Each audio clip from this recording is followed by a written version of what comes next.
Somebody is going to win $125,000. Somebody is going to be named the new late night poker champion. Somebody's name will go down in history here in Cardiff at the climax of Party Poker Late Night Poker. In part one of this final, Maria Dimitriou departed in 8th place, leaving behind chirpy chip leader Roland de Wolf, World Series final tableist Andy Black.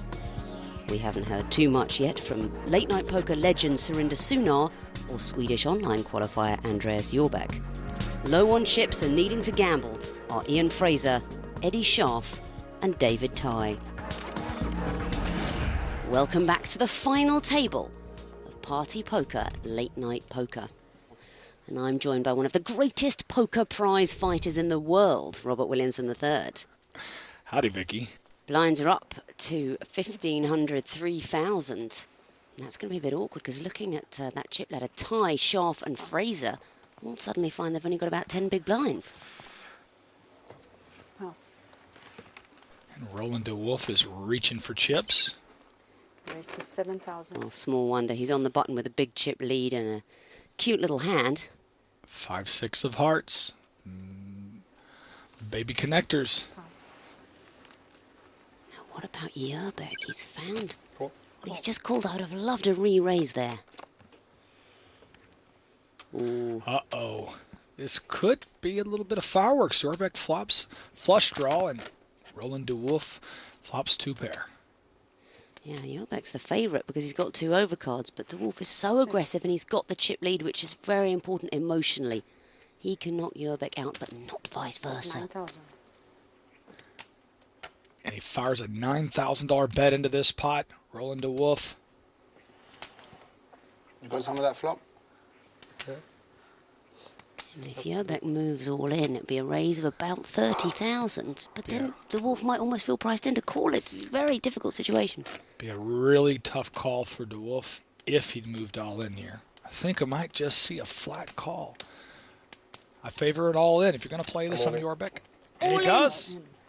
Well, this is Andy Black's style, muscular, all-in bet with the And draw. they have clubs. So sick. But de Wolf reads him for the clubs and passes anyway. Oh, wow. Roland de Wolf had so much already in this pot. He's got around 15,000 invested in that pot. And he said that out loud, you've got clubs.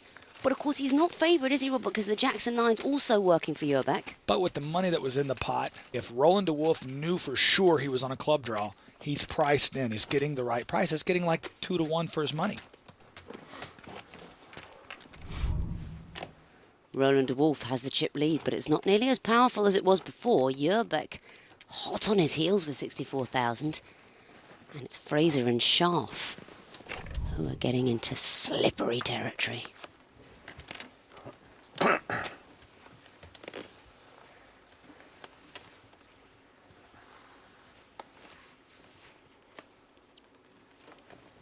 Pass.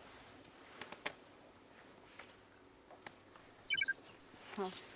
David Tye just found a pair of 5s and threw them right away. It's pretty strange, especially after raising up lesser hands than that.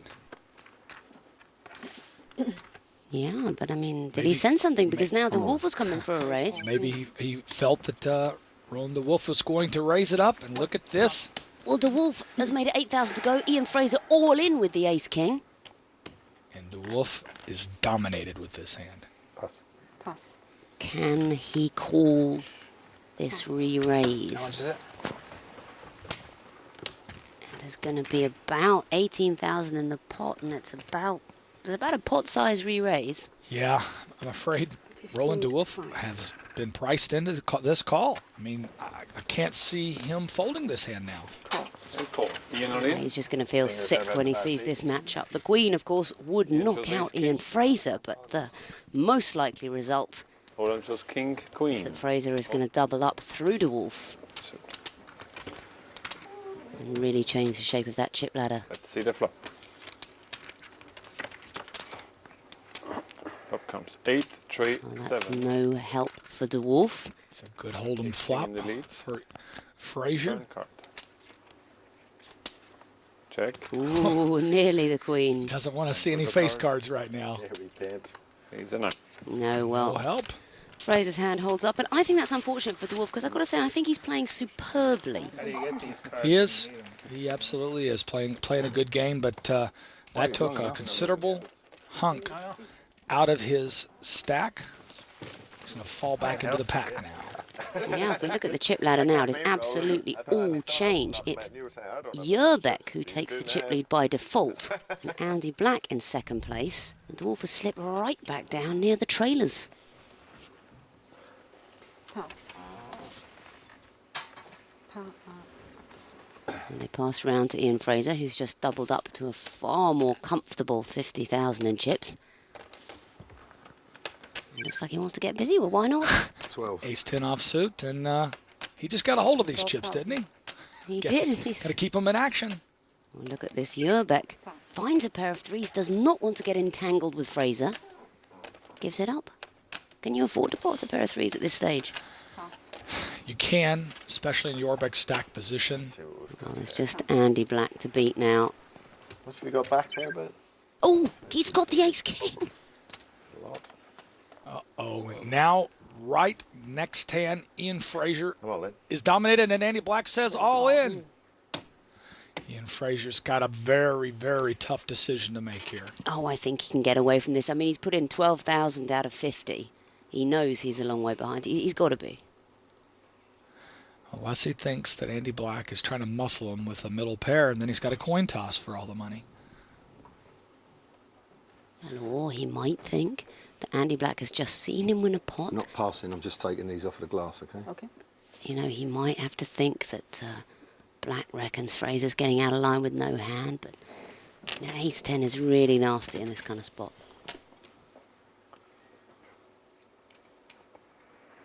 Nothing to be read there in the impassive face of the monk.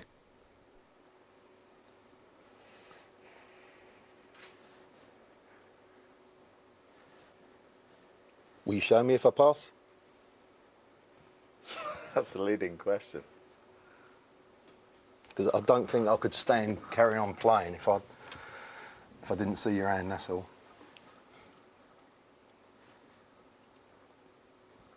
I feel it might incriminate me one way or another if I answered that.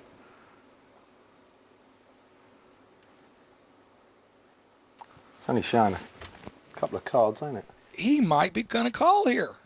I can't imagine. Ian Fraser is pleading with Black. He's saying, if I don't see your hand after the pass, I'm going to crack up. But Andy Black wants that to happen. I'm saying all the right things to Andy Black. I think I'm in front, really do. But Andy Black's happy now. I think he knows that even if he's behind, he's not by much. Put the clock on me, please. Okay, 1 minute for decision.